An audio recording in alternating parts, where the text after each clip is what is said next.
मतलब ये क्या करते हैं, जो ठेकेदार रहते हैं वो पर्टिकुलर एक बैंक में सारे श्रमिकों, अपने अंतर्गत श्रमिकों को किसी पर्टिकुलर एक बैंक में ही उनका बैंक अकाउंट खुला देते हैं और सारे एटीएम और पासबुक अपने पास रखते हैं। तो पेमेंट पूरा डालते हैं श्रमिक के खाते में, तो ऑनलाइन ट्रांजैक्शन अभी करना पड़ता है तो पूरा का पूरा पैसा दिखाता है, लेकिन उसमें से फिर एटीएम से श्रम निकाल लेते हैं और उससे क्या होता है, श्रमिक को पैसा नहीं मिलता और उनके खाते में से पैसा ये ठेकेदार निकाल लेते हैं। तो ये बहुत गंभीर, ये एक प्रकार से गुंडागर्दी का बात है। बोनस की प्रक्रिया ऐसी है कि देखिए हमारे कई जगह यूनियन है, सीमेंट में हमने खुद एग्रीमेंट किया है, उसमें 34,000 के आसपास सभी श्रमिकों को बोनस मिल रहा है।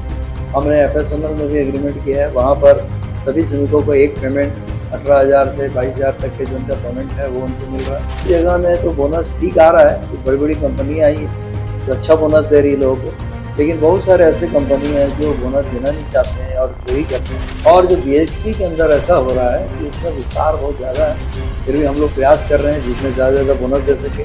8.33 जब बोनस आता है तो लगभग एक पेमेंट के आसपास का बोनस एक श्रमिक का निर्मित होता है, लेकिन हम लोग प्लांट के अंदर देख रहे हैं ज़्यादातर जगह में 6,000 रुपये, 7,000 रुपये, 8,000 रुपये ऐसा बोनस वितरण हो रहा है। इसको लेकर हम लोग लगातार शिकायत कर रहे हैं और ब्लैक स्टील प्लांट प्रबंधन उस पर कार्रवाई करने की दिशा में भी आगे बढ़ रहा है। नमस्कार, मेरा नाम प्रांजल यादव, आप खबर आलोक देख रहे हैं। खबर आलोक की इस खास पेशकश में आज हम बात करेंगे भिलाई इस्पात संयंत्र, जो कि एशिया का सबसे बड़ा प्लांट माना जाता है और जो कि ये भिलाई में है।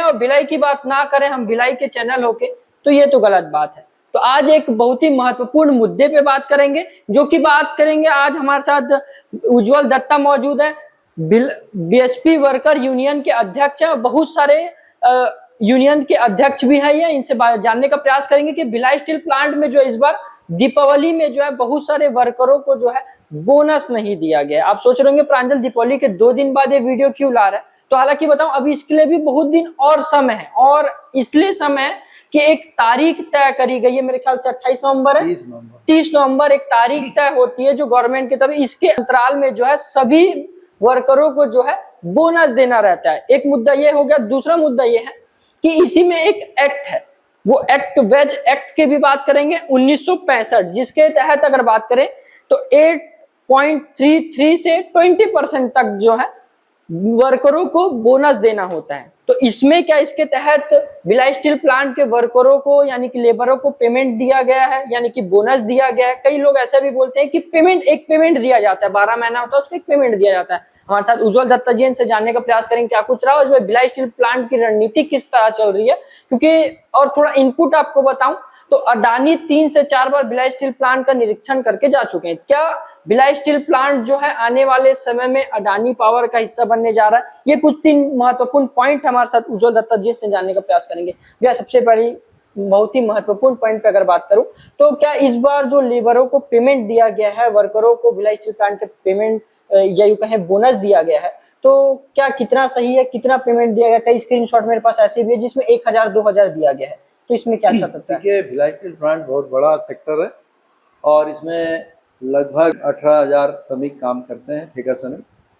अभी उनका जो बोनस है उसको सरकार की नीति के तहत 30 नवंबर तक सबको देना है, लेकिन हमारे भिलाई स्टील प्लांट के प्रबंधन ने एक नोटिस जारी करके सभी ठेकेदारों को निर्देशित किया था कि वो दीपावली के पहले ही लोगों को बोनस देने का प्रयास करें, जिससे कि उनको ज़्यादा से ज़्यादा बोनस मिल सके। बोनस की प्रक्रिया ऐसी है कि देखिए हमारे कई जगह यूनियन है, सीमेंट में हमने खुद एग्रीमेंट किया है, उसमें 34,000 के आसपास सभी श्रमिकों को बोनस मिल रहा है। हमने FSML में भी एग्रीमेंट किया है, वहाँ पर सभी श्रमिकों को एक पेमेंट 18,000 से 22,000 तक के जो उनका पेमेंट है वो उनको मिल रहा है। और जो BHP के अंदर ऐसा हो रहा है कि इसका विस्तार बहुत ज़्यादा है, फिर भी हम लोग प्रयास कर रहे हैं जितने ज़्यादा बोनस दे सके। 8.33 जब बोनस आता है तो लगभग एक पेमेंट के आसपास का बोनस एक श्रमिक का निर्मित होता है, लेकिन हम लोग प्लांट के अंदर देख रहे हैं ज़्यादातर जगह में 6,000 रुपये, 7,000 रुपये, 8,000 रुपये ऐसा बोनस वितरण हो रहा है। इसको लेकर हम लोग लगातार शिकायत कर रहे हैं और भिलाई स्टील प्लांट प्रबंधन उस पर कार्रवाई करने की दिशा में भी आगे बढ़ रहा है। पर पूर्व में और बुरा हाल था, अभी थोड़ा श्रमिकों को जागृति आई है और यूनियन ने भी काफ़ी प्रयास किया है, इसलिए अभी थोड़ा बहुत स्थिति में सुधार हुआ है और काफ़ी जगह में तो बोनस ठीक आ रहा है। कुछ बड़ी बड़ी कंपनियाँ आई है जो अच्छा बोनस दे रही है लोगों को, लेकिन बहुत सारे ऐसे कंपनी हैं जो बोनस देना नहीं चाहते हैं और चोरी करते हैं। उसके लेकर हम लोग लगातार प्रयास कर रहे हैं लेकिन उससे बड़ी समस्या जो है ये है कि कई लोग पेमेंट के नाम पे श्रमिकों का एटीएम रख लेते हैं, जो और गंभीर मुद्दा है। ये भी एक बहुत महत्वपूर्ण पॉइंट है। इस पर हमने यहाँ के माननीय एसपी साहब से चर्चा किया था मैंने पूजा के पहले, तो उन्होंने इसको बहुत गंभीरता से लिया और मुझे बोला है कि जो भी व्यक्ति किसी श्रमिक का एटीएम रखेगा उसकी शिकायत करें तो मैं बहुत त्वरित कार्रवाई करूँगा। और उनके इस निर्देश के बाद से मुझे ऐसा लगता है कि अब एटीएम छीनने वालों की सामत नहीं, आएगी। इस पे थोड़ा सा और प्रकाश डालेंगे, ये मतलब एटीएम छीनने की प्रक्रिया में तो ऐसा क्यों? मतलब ये क्या करते हैं, जो ठेकेदार रहते हैं वो पर्टिकुलर एक बैंक में सारे श्रमिकों, अपने अंतर्गत श्रमिकों को किसी पर्टिकुलर एक बैंक में ही उनका बैंक अकाउंट खुला देते हैं और सारे एटीएम और पासबुक अपने पास रख लेते हैं। ऐसा क्यों? ऐसा इसलिए क्योंकि उससे क्या होता है, जब वो पेमेंट पूरा डालते हैं श्रमिक के खाते में तो ऑनलाइन ट्रांजैक्शन अभी करना पड़ता है, तो पूरा का पूरा पैसा दिखाता है, लेकिन उसमें से फिर एटीएम से स्वयं निकाल लेते हैं और उससे क्या होता है, श्रमिक को पैसा नहीं मिलता और उनके खाते में से पैसा ये ठेकेदार निकाल लेते हैं। तो ये बहुत गंभीर, ये एक प्रकार से गुंडागर्दी का बात है और इसको बर्दाश्त नहीं किया जा सकता। तो पहली बार मैं जब अभी वर्तमान जो एसपी साहब है उन्होंने को जब मैंने ये बात बताया तो उन्होंने इसको बहुत सीरियस लिया और मुझसे बोला है कि ऐसा कोई भी शिकायत है तो आप तत्काल मुझे सीधा कीजिए और मैं इस पर बहुत ज़बरदस्त कार्रवाई करूँगा। मेरे को लगता है एक दो ठेकेदारों पर भी अच्छी कार्रवाई हो जाएगी तो सारे लोग सुधर जाएंगे और ये काम करने में लोगों को डर पैदा होगा। तो मैं एक और भी महत्वपूर्ण जो क्वेश्चन जानना आंसर आपसे चाहूंगा कि जो जैसे कि मैंने बताया, कैमरे पे भी मैंने बताया कि आने वाले समय में ऐसा देखा जा रहा है कि 2029-2030 तक जो है अडानी ग्रुप का हिस्सा हो सकता है भिलाई स्टील प्लांट, तो इसमें क्या है? देखिए 2030 में जो हमारे प्लांट के नियमित कर्मचारी है 7,666 रहेंगे, जो हमने एक डाटा बनाया हुआ है। तो प्लांट में कर्मचारियों की संख्या बहुत कम हो जाएगी, नियमित कर्मचारियों की, ठेका श्रमिकों की संख्या बढ़ जाएगी और अभी प्लांट के मैक्सिमम जो डिपार्टमेंट है उनको आउटसोर्सिंग दे रहे हैं। ये पूरा का पूरा कोई बाहर की कंपनी लेके ऐसा मानना संभव नहीं है, लेकिन छोटे छोटे हिस्से में कई कंपनियां अभी ले रही है।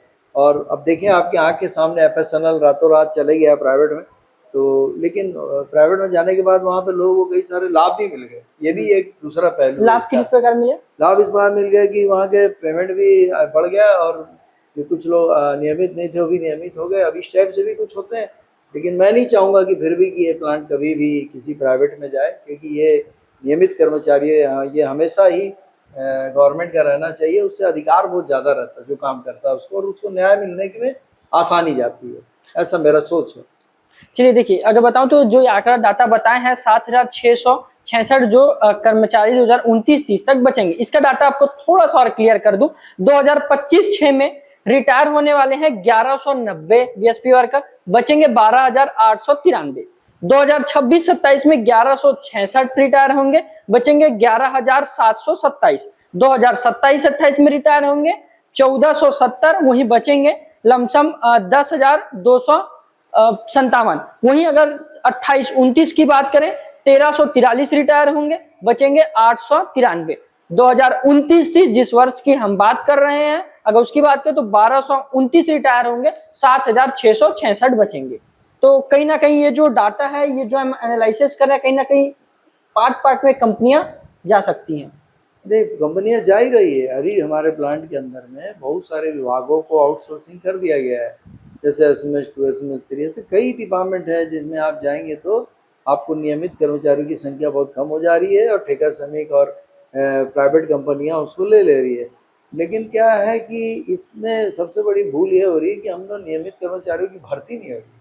तो ये भर्ती नहीं होने के कारण से हम लोग को नियमित कर्मचारी कम हो जा रहे हैं। तो हमारे माननीय सांसद विजय बघेल जी इस दिशा में लगातार प्रयास कर रहे हैं। उनका प्रयास है कि नियमित कर्मचारियों की ज़्यादा भर्ती हो और क्षेत्रीय लोगों की भर्ती हो, इस दिशा में वो लगातार चिट्ठी लिख रहे हैं, प्रयास कर रहे हैं। हो सकता है उनका प्रयास का कुछ ना कुछ लाभ हम सबको मिलेगा। चलिए, देख सकते थे हमारे साथ उज्ज्वल दत्ता दी हैं, इनसे हमने बात करा कि किस तरह से भिलाई स्टील प्लांट में क्या कुछ रणनीति चल रही है और खास करके मेन अहम इसलिए आज चीजें रखी गई थी क्योंकि देखिए जो बोनस है, बोनस की प्रक्रिया में चीज रखी गई थी क्योंकि दीपावली के 2 दिन हो चुके, आज गोवर्धन पूजा, भाई दूज है। इसी बीच अगर बात करूं तो बहुत सारे ठेका श्रमिक ऐसे हैं जिनका आज भी बोनस नहीं आया है, और या तो आया है तो बहुत ही कम आया है। जो आंकड़ा एक्ट के अनुसार अगर बात करें तो नहीं आया। कई स्क्रीन पे आपको स्क्रीनशॉट भी दिख रहे होंगे, कई कंपनी के आपको नाम भी दिख रहे होंगे, जिस कंपनी में कितना कितना आया है, मजदूर का बैंक डिटेल, अकाउंट नाम सब आपको दिख रहा होगा। तो इस पे आप तय करिए और एक कमेंट अपने नाम से जरूर करिएगा। जो ठेका श्रमिक आज जो भिलाई स्टील प्लांट में काम कर रहे हैं, भारत को मजबूत बनाने के लिए काम करें, उनके लिए कमेंट जरूर करिएगा। खबर अच्छी लगी तो खबर आलोक को फॉलो करके जरूर रखें। धन्यवाद।